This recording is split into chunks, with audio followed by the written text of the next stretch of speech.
This is the Ozone Radio Show, where we bring you facts, not fiction, by focusing on timely information you can share with confidence, because we value realism, not sensationalism or shock value.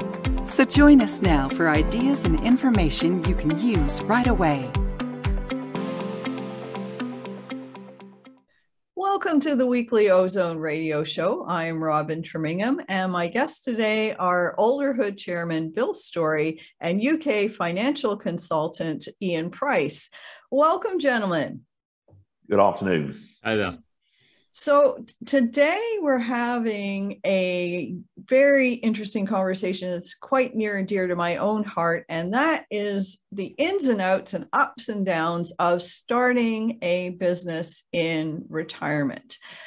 Now, I think this is going to be quite an interesting conversation because, you know, by the time people reach 60, 65 or so, they have a tendency to think that they know it all.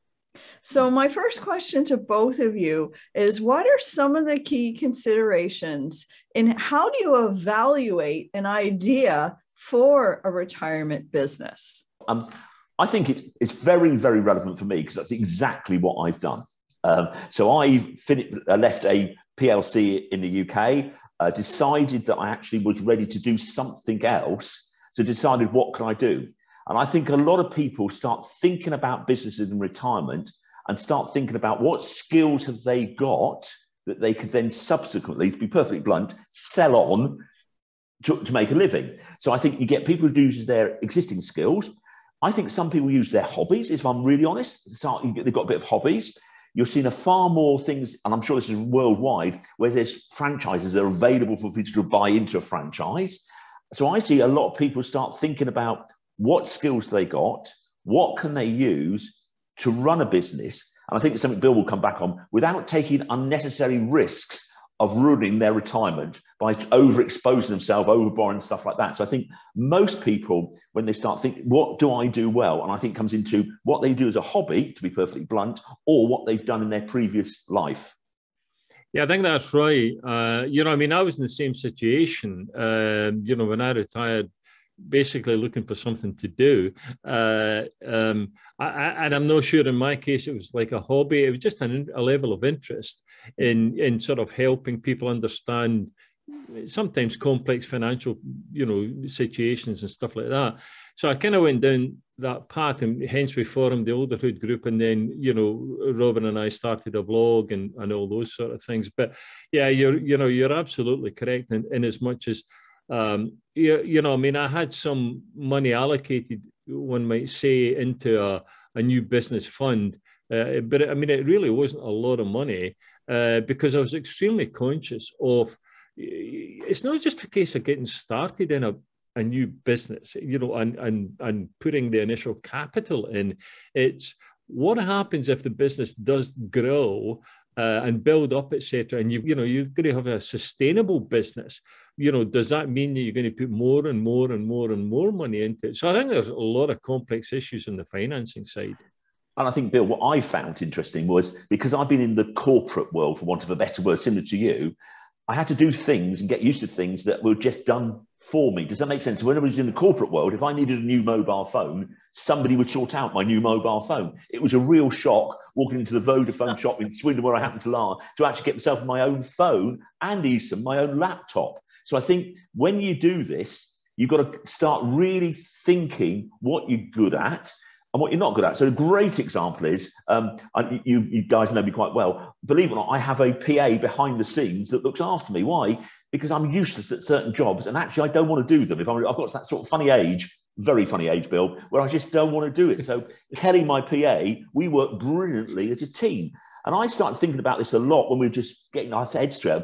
I've been around quite a bit, and there's a lot of ex-policemen, for instance, in the UK, actually become drivers for airport companies. Brings up a very interesting point, because a lot of the time, once you reach the end of your career, you've been doing a lot of the same kind of work, as you say, for a very long time, and you might not necessarily even be aware of all of the new types of jobs that exist. For example, when Bill and I started Olderhood, I mean, podcasting was in its infancy, and now it's a big part of what we do. So I think what I would add to all of this discussion is, take the things that you love to do, take the things that are easy for you to do, and list those in the Google search box and see what sort of responses you get, because you might discover that there are jobs that you can do from home, jobs that you can do through the internet that you didn't even know existed, and they would be perfect for you as a retirement activity or business. Yeah, I think one of the sort of problems with that is the dilemma between, as you say, Ian, bringing a skill set, stuff that you've been doing all your life, bringing those skills into, a retirement arena, shall we say, versus doing new things. Mm-hmm. And I think the dilemma is that, and I kind of went through this for a short period of time, where you sort of think, I'll do new things, but then you quickly realize that actually you don't have any skills in this new arena. So you sort of fall back to the previous skills, and then you think, well, wait a minute, that's not what I want to do, because I've been doing that all my life. But yet on the other hand, I've got, an idea to do the other stuff, but I'm not good enough.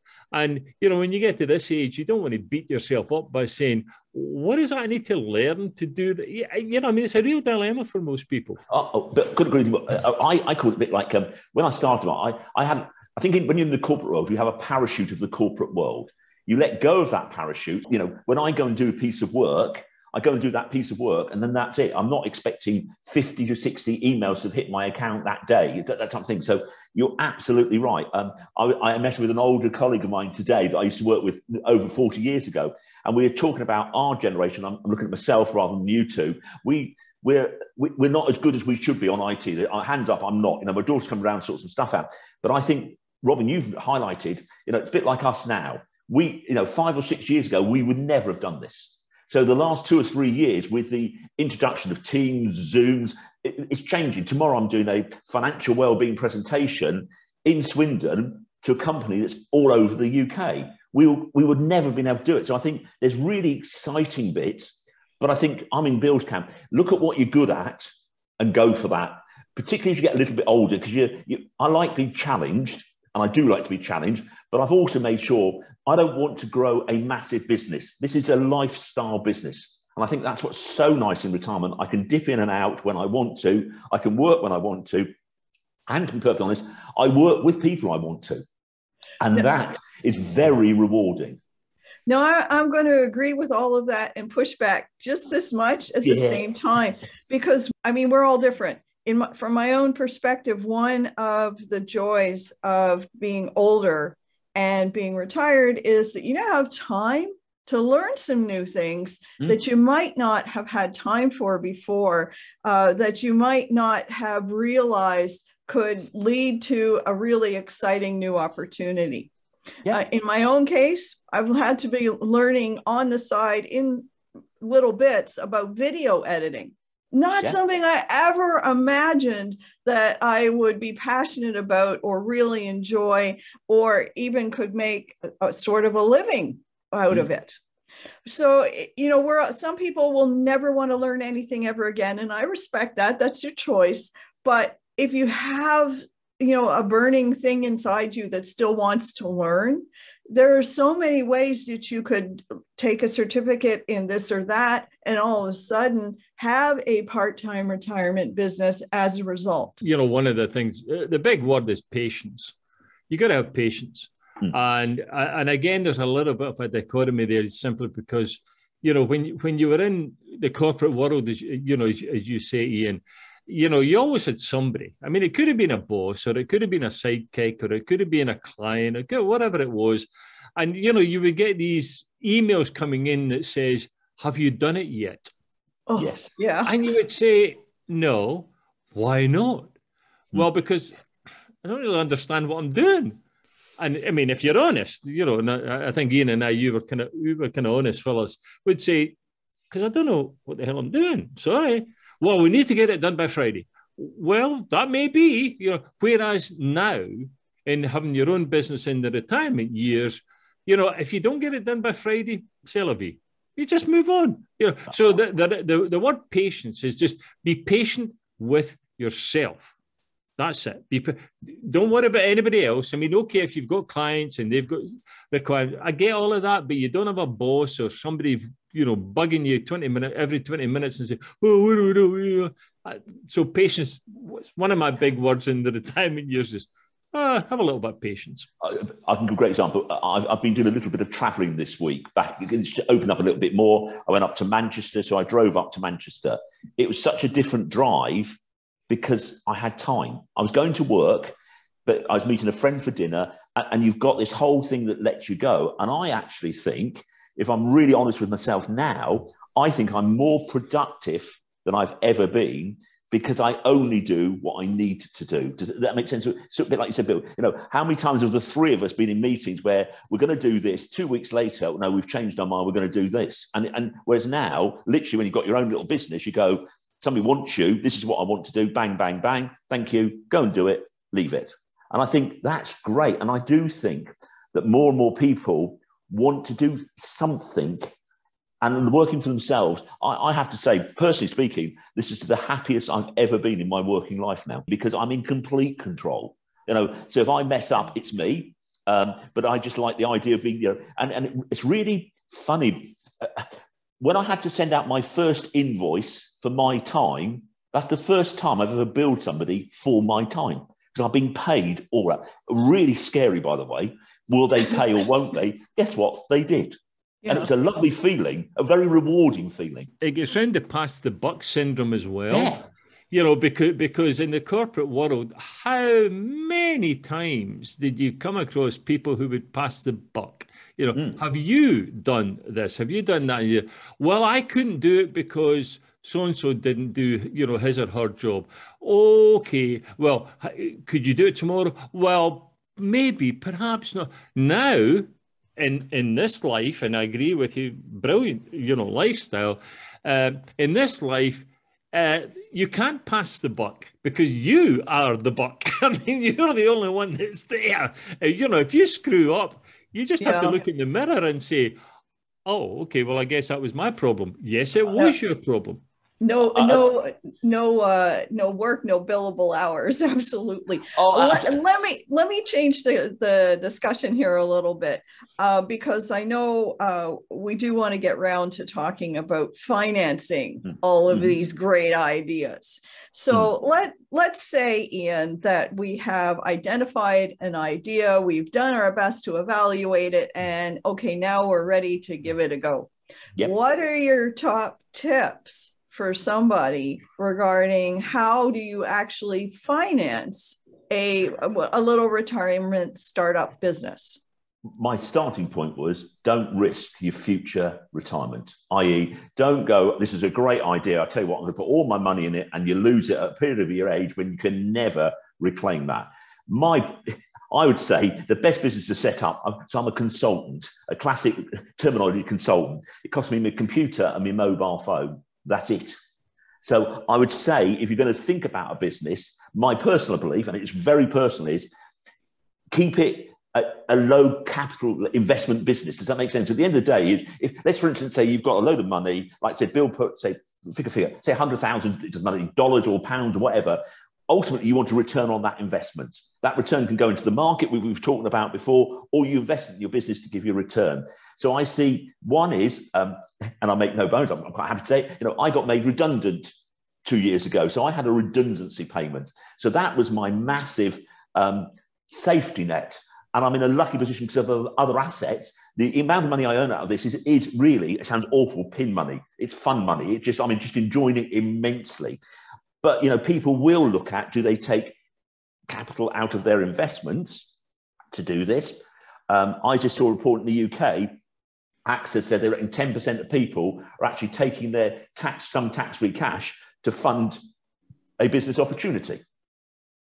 But as always, we've spoken about this before, it's risk and reward. Whatever you risk, you've got to be prepared to lose in case it goes wrong. So I would be saying to anybody in retirement ages, really think about the business, really think about the capital exposure you're doing and what the impact is on your family. And I remember many, many years ago being in the city, talking to some guys in the city in London, when they came up to bonuses, they were so risk adverse with that investment strategy for their bonuses. It was unbelievable because they'd taken all the risk to get there. So it's a bit like that, Robin, at least for me. I'd be very careful. I wouldn't, and if people ask you to invest in a business in retirement, really be careful, because the bit I like is a bit like Bill said so eloquently, it's down to little old Ian. Tomorrow I'm going to do a piece of work, I get paid, tick. So this is about making a strategic decision and enjoying it, having fun with it. It really is absolutely having fun with it, because you get so much reward. It's about like us three. We meet up once a month. We have a great laugh. If we're not careful, Bill and I could be the grumpy old men talking about corporate world, which we desperately try not to be, but we have fun. And I think, to me, to thinking about your business, if somebody came along and said to me, right, Ian, would you like to set up a business? It's going to cost you £500,000. I'll be going, no, because I don't need it.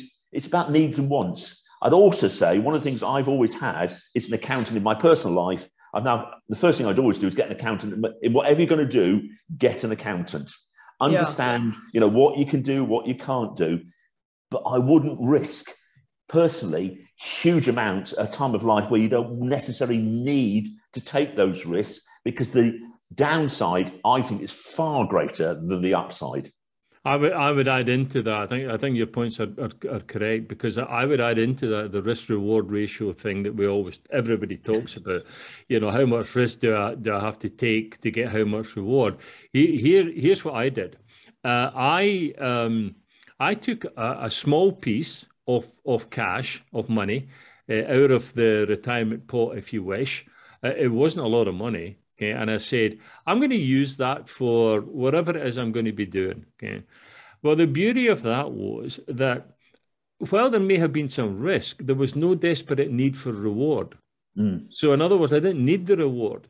So in other words, if I blew the lot, which I didn't, but if I blew the lot, too bad. I mean, it didn't make any difference. Didn't affect the retirement fund. So my kind of advice for people, going into the retirement years is to take, be it 5%, maybe 10% or whatever, no much more than that. Oh God, yeah. Obviously, it depends how big your fund is to begin with, granted. But 5 or 10%, and lay that aside and say, well, if I lose that, it's not going to affect the rest of my life. Okay.